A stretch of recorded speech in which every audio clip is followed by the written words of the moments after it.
Happy watching. Please subscribe. Pertarungan epik Heracles vs Singa Nemea. Dalam mitologi Yunani kuno, Nemean Lion atau Singa Nemea adalah makhluk legenda yang mempunyai bulu yang tidak dapat ditembus dan gigi yang tajam seperti pisau. Cerita tentang Nemean Lion terdapat dalam kisah-kisah mengenai Heracles atau dikenali sebagai Heracles, pahlawan terkenal dalam mitologi Yunani yang melakukan serangkaian tugas yang dikenali sebagai The 12 Labors atau 12 pekerjaan. Menurut mitos, Nemean Lions adalah keturunan dari Typhons dan Echinida yang merupakan pasangan dari makhluk-makhluk berbahaya dalam mitologi Yunani. Ia dikatakan tinggal di Gua Nemea, sebuah wilayah di Peloponnesus, Yunani. Cerita tentang Nemean Lion mencapai puncaknya dalam salah satu dari 12 pekerjaan Heracles yang disebut sebagai The First Labor atau pekerjaan pertama. Ia adalah ujian pertama yang dihadapi oleh Heracles setelah ia dijatuhkan ke dalam keadaan gila oleh Hera, ratu payah dewa yang marah kepada Zeus, suaminya, dan Hera membenci Heracles sebagai hasil dari perselingkuhan Zeus dan Alcmene, ibu Heracles. Dalam tugas pertamanya, Heracles diperintahkan oleh Raja Philoctetes dari Tiryns untuk membunuh Nemean Lions dan membawa kembali kulitnya. Mengetahui bahawa kulit singa itu tidak dapat ditembus oleh senjata apapun, Heracles terus menemukan cara lain untuk mengalahkan makhluk tersebut.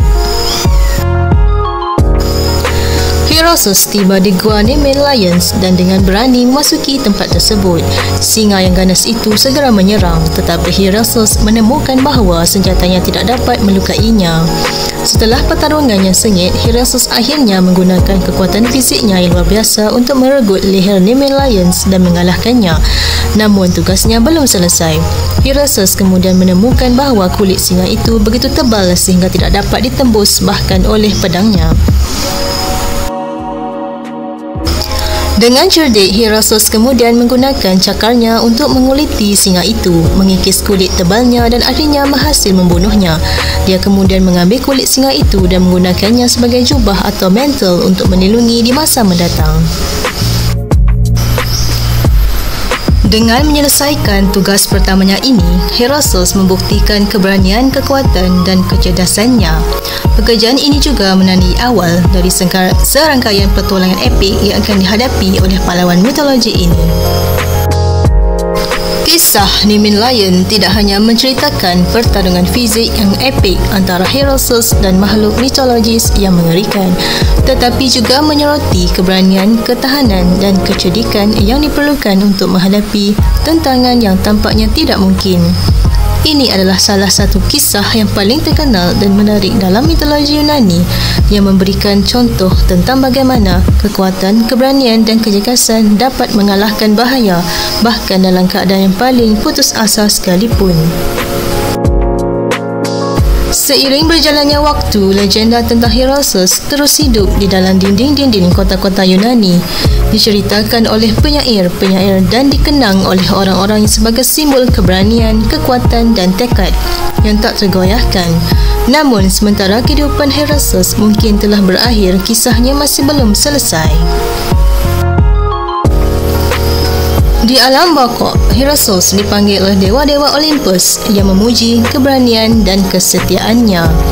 Mereka menawarkan padanya tempat di antara bintang-bintang di mana dia akan hidup selamanya sebagai konstelasi yang berkilauan di langit malam. Heracles menerima tawaran ini dengan penuh kehormatan dan sejak itu ia bersinar di langit mengingatkan dunia akan jasa-jasanya yang besar. Sementara itu, di bumi, pengaruh Heracles terus terasa. Kisah-kisah tentang petualangannya diceritakan kembali oleh para penyair dan seniman yang menambahkan elemen-elemen baru dan mengembangkan legenda-legenda tersebut sesuai dengan imajinasi mereka. Setiap kota dan desa di Yunani memiliki cerita sendiri tentang Heracles dan setiap orang menghormatinya dengan cara mereka sendiri. Namun di antara semua kisah tersebut ada satu yang benar-benar menonjol. Itu adalah kisah tentang pertemuan terakhir Ulysses dengan cinta sejatinya Deianira. Setelah menyelesaikan pekerjaan ke-12-nya, Ulysses kembali ke kampung halamannya siap untuk menikmati rasa pensiun yang layak setelah bertahun-tahun menghadapi bahaya dan petualangan. Namun, ketika dia tiba di sana, dia menemukan bahawa Deianira, isterinya tercinta, telah dikepung oleh para pengikutnya yang rakus kekuasaan. Mereka berusaha merebut kekuasaan dan menghancurkan segala sesuatu yang dicintai Ulysses. Dalam keputusasaan, Deianira berbalik kepada Ulysses untuk bantuan. Tanpa ragu, Ulysses memutuskan untuk menghadapi musuh-musuhnya sekali lagi. Dengan bantuan teman-temannya yang setia, dia memimpin serangan terhadap para pengikutnya yang korup, mengalahkan mereka dan menyelamatkan Deianira. Namun, dalam pertempuran yang sengit, Ulysses terluka secara serius. Deianira yang penuh cinta dan kekhawatiran berusaha mencari obat untuk menyembuhkan luka-luka suaminya. Dia mendengar tentang darah Sanctor yang memiliki sifat penyembuhan yang luar biasa dan memutuskan untuk menggunakannya. Namun, tanpa sepengetahuannya, darah tersebut telah dicemari oleh Hera yang masih membenci Ulysses. Ketika Deianira memberikan ramuan tersebut kepada Ulysses, dia tidak menghindari tampak buruknya. Namun setelah mengoleskannya ke jubahnya, dia merasa segera terbakar oleh api yang tak terlukiskan. Menyadari kesalahannya terlambat, Deianira mengetahui bahawa Hera telah mempersiapkan balas dendamnya dengan licik.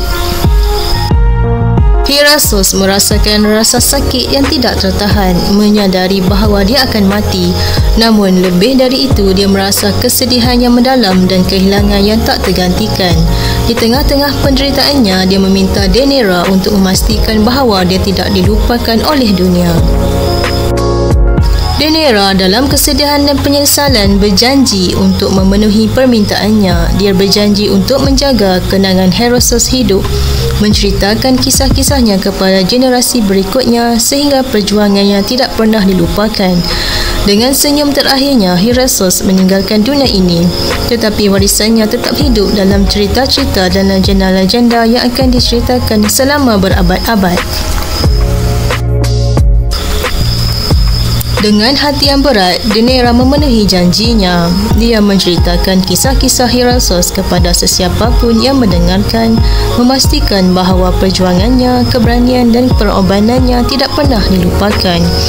Kisah-kisah itu terus diceritakan kembali oleh generasi-generasi berikutnya, menginspirasi orang-orang untuk selalu berjuang demi kebenaran dan keadilan. Sementara itu, di alam barzakh, Ulysses beristirahat di antara bintang-bintang, memandang ke bawah dengan bangga dan senang atas warisan yang telah ditinggalkan. Dia tahu bahawa meskipun tubuhnya mungkin telah meninggalkan dunia ini, semangatnya akan terus hidup selamanya, menginspirasi orang-orang untuk menghadapi tantangan dengan keberanian dan tekad yang tak tergoyahkan. Dan dengan demikian, kisah Ulysses berlanjut melewati batas waktu dan ruang, terus memberikan harapan dan keberanian kepada mereka yang membutuhkannya.